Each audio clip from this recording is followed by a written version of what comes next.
मैं प्रज्वल राज श्रोती ये स्पष्ट करता हूँ कि इस वीडियो में बताई गई बातों पर मेरे स्वयं के विचार हैं। मैं किसी भी राजनीतिक दल, संस्था, समूह के दबाव में यह वीडियो नहीं बना रहा हूँ। मैं भारत की एकता, अखंडता, संप्रभुता के साथ सभी राज्यों, धर्मों, जातियों, पंथों, भाषाओं, संस्कृतियों तथा त्योहारों का सम्मान करता हूँ। मेरा उद्देश्य भारत के साहित्य के साथ साथ भारत के इतिहास का बोध कराना मात्र है।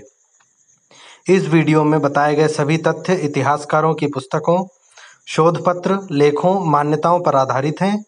हर चीज को समझने का प्रत्येक व्यक्ति का अपना दृष्टिकोण होता है। आपका मुझसे सहमत और असहमत होने का पूरा अधिकार है। मेरा उद्देश्य किसी की भी भावनाओं को ठेस पहुंचाना नहीं है।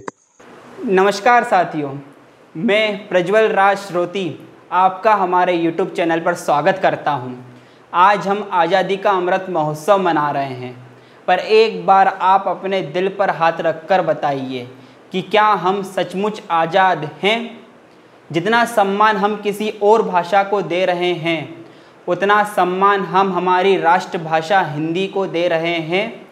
क्या हम आज भी विदेशी सभ्यता और पाश्चात्य संस्कृति में फंसे हुए हैं?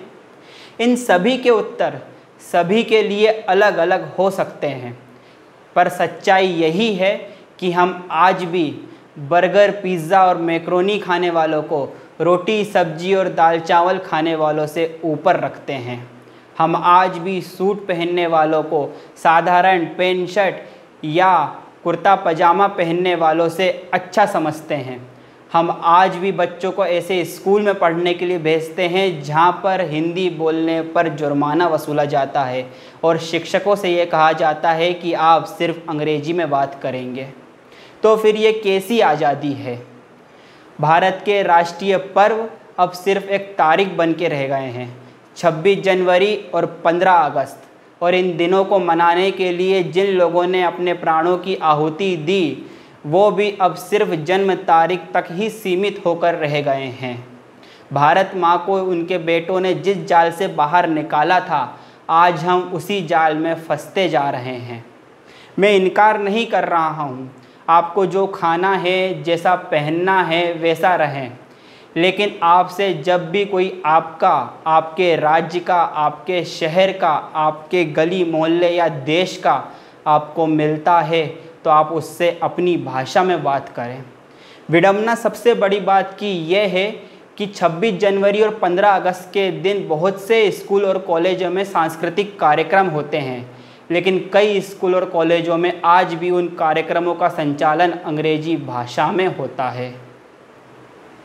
आप यदि पढ़ने के शौकीन हैं तो पढ़िए, आपको जिनको पढ़ना है। आप जॉन मिल्टन को पढ़िए, आप विलियम शेक्सपियर को पढ़िए, आप बेन जॉनसन को पढ़िए, लेकिन अपने भारत के साहित्य को मत भूलिए।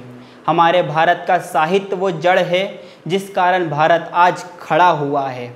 और भारत के साहित्य में साहित्यकारों ने ऐसी ऐसी खून से रचनाएं लिखी हैं जिस पे हजारों नोबेल पुरस्कार न्यौछावर किए जा सकते हैं। फिर वो चाहे तुलसी बाबा की रामचरितमानस हो या मुंशी जी का उपन्यास गोदान। ये बात आज इसलिए बताना महत्वपूर्ण हो गई है क्योंकि हम आज हमारी आज़ादी का दिन मना रहे हैं। हम आज आज़ादी का अमृत महोत्सव मना रहे हैं। और वहीं दूसरी ओर देश में रहने वाला एक बहुत बड़ा तबका ऐसा भी है जो हिंदी बोलने वालों को कम समझता है, या यूं कहूं कि आज देश का बहुत बड़ा तबका विदेशी सभ्यता में फंसा हुआ है। लेकिन आज आज़ादी का दिन मनाने की ज़रूरत हमें क्यों पड़ रही है? तो बात करते हैं 1750 की। हालांकि इसके पहले भी बहुत से लोगों ने भारत को लगभग 300 वर्षों तक अलग अलग तरीके से लूटा, लेकिन आज उस घटना की बात करते हैं जिसके बाद भारत पूरी तरह से अंग्रेज़ों का गुलाम हो चुका था। 150 वर्षों में व्यापार के बहाने भारत आए अंग्रेज़ों ने भारत पर कब्जा कर लिया था। किसी को इस बात का अंदाज़ा तक नहीं था हम जिन्हें व्यापार के लिए ज़मीन दे रहे हैं, जिन्हें फैक्ट्री लगाने के लिए ज़मीन दे रहे हैं, वही इस देश के मालिक हो जाएंगे। लेकिन इस बात का अंदाज़ा एक व्यक्ति को हुआ, और वो व्यक्ति कोई और नहीं, बंगाल का नवाब सिराजुद्दौला था, जिसने इस अंग्रेज़ों से लड़ाई करने की ठानी और उसने इन अंग्रेज़ों के साथ युद्ध किया भी, जिसे आज हम सब प्लासी के युद्ध के नाम से जानते हैं, साल 1757। और ऐसा युद्ध जिसमें अंग्रेज़ों की तरफ से 300 सैनिक लड़ रहे थे, वहीं उसके सामने सिराजुद्दौला के 18,000 सैनिक थे। फ़र्क साफ था, जीत किसकी होनी है। लेकिन इसके बाद भी सिराजुद्दौला की हार हुई। तब भी कहा जाता था कि भारत का एक एक सैनिक 5-5 सिपाहियों को मारने की क्षमता रखता है। लेकिन इसके बाद भी सिराजुद्दौला की हार हुई, ये बात गले नहीं उतरती। कारण क्या था? अंग्रेज़ों की तरफ से जो लड़ने आया था, जो उनकी सेना का सेनापति था, वो था रॉबर्ट क्लाइव। और सिराजुद्दौला की सेना का जो नेतृत्व कर रहा था, वो था मीर जाफ़र। रॉबर्ट क्लाइव ये बात बहुत अच्छे से जानता था कि यदि इनसे लड़े तो हारे जाएंगे। उसने ब्रिटिश पार्लियामेंट को एक चिट्ठी लिखी जिसमें उसने अधिक सैनिक भेजने की बात कही। लेकिन ब्रिटिश पार्लियामेंट में ये बात कहकर इनकार कर दिया कि हम तुम्हें और अधिक सैनिक नहीं भेज सकते, क्योंकि उसी समय नेपोलियन बोनापार्ट इन अंग्रेज़ों को अपने देश से मार मार कर भगा रहा था। रॉबर्ट क्लाइव ने अपने 2 जासूस सिराजुद्दौला की सेना के पीछे लगाए और उनसे कहा कि देखो इनके इसमें रिश्वत कौन लेता है, और आस्तीन के सांप हर जगह होते हैं जो हमारी संस्कृति को हमसे दूर ले जाते हैं। आज भी आस्तीन के सांप भारत में हैं जो हमको हमारी विरासत, हमारी सभ्यता और हमारे साहित्य से हमको दूर कर रहे हैं। सिराजुद्दौला की सेना में भी आस्तीन का सांप था, नाम था मीर जाफ़र। कहा जाता है कि वो इतना लालची था कि सत्ता के लालच में आके वो भारत की 7 पुश्तों को बेच सकता था, जिसकी आंखों में हमेशा नवाब बनने के सपने ही चलते थे। जब ये बात रॉबर्ट क्लाइव को पता चली तो उसने मीर जाफ़र को एक चिट्ठी लिखी जिसमें उसने अंग्रेज़ों का साथ देने की बात कही। मीर जाफ़र ने वापस रॉबर्ट क्लाइव को चिट्ठी लिखी और कहा कि मुझे करना क्या होगा। रॉबर्ट क्लाइव बोलता है कि तुम्हें बस करना इतना है कि तुम हमारा साथ दो, और जब तुम युद्ध करने आओ तो अपने 18,000 सैनिकों को कहना कि मेरे सामने सरेंडर कर दे। मीर जाफ़र बोला बिल्कुल ऐसा ही होगा, लेकिन तुम अपनी बात पर कायम रहना। रॉबर्ट क्लाइव बोलता है हम हमारी बात पर कायम हैं।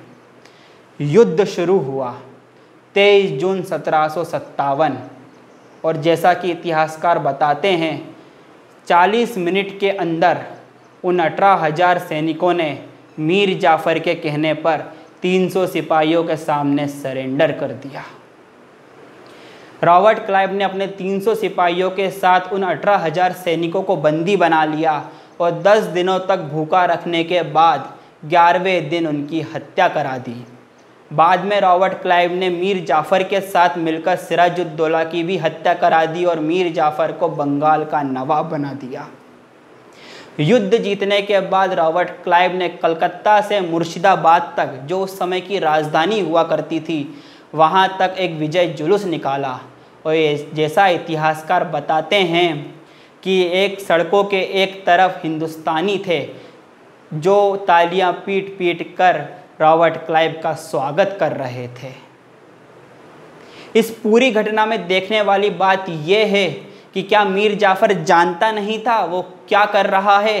क्या उसको मालूम नहीं था वो जिन लोगों का साथ दे रहा है वही लोग आगे जाके देश को गुलाम बना लेंगे? लेकिन मीर जाफ़र ये बात जानता था, लेकिन सत्ता के लालच में वो अंधा हो चुका था। यदि मीर जाफ़र ऐसा ना करता तो 200 वर्षों की जो गुलामी हमने सही है वो ना सहना पड़ता। उस गुलामी को आज़ाद कराने के लिए चंद्रशेखर, भगत सिंह, सुखदेव, राजगुरु, लक्ष्मीबाई, तात्या टोपे, उधम सिंह जैसे लोगों ने जो बलिदान दिया वो बच जाता। इन लोगों का खून देश के लिए था। और आज हम क्या कर रहे हैं? आज हम फिर उसी गुलामी की जंजीर में बंधने जा रहे हैं। उस समय तो एक मीर जाफ़र था, आज हजारों मीर जाफ़र हैं जो हमको हमारी सभ्यता, हमारी विरासत, हमारे साहित्य से, हमारी संस्कृति से हमको दूर कर रहे हैं। यदि आप अभी तक ये वीडियो देख रहे हैं तो आपका बहुत बहुत धन्यवाद। वीडियो पसंद आया हो तो वीडियो को लाइक ज़रूर करें, और यदि हमारे चैनल पर नए हैं तो चैनल को सब्सक्राइब ज़रूर करें। ऐसी अच्छी अच्छी चीज़ें आपके लिए लाते रहेंगे। कवियों, कहानीकारों, साहित्यकारों के साथ साथ इतिहास से आपको मिलाते रहेंगे।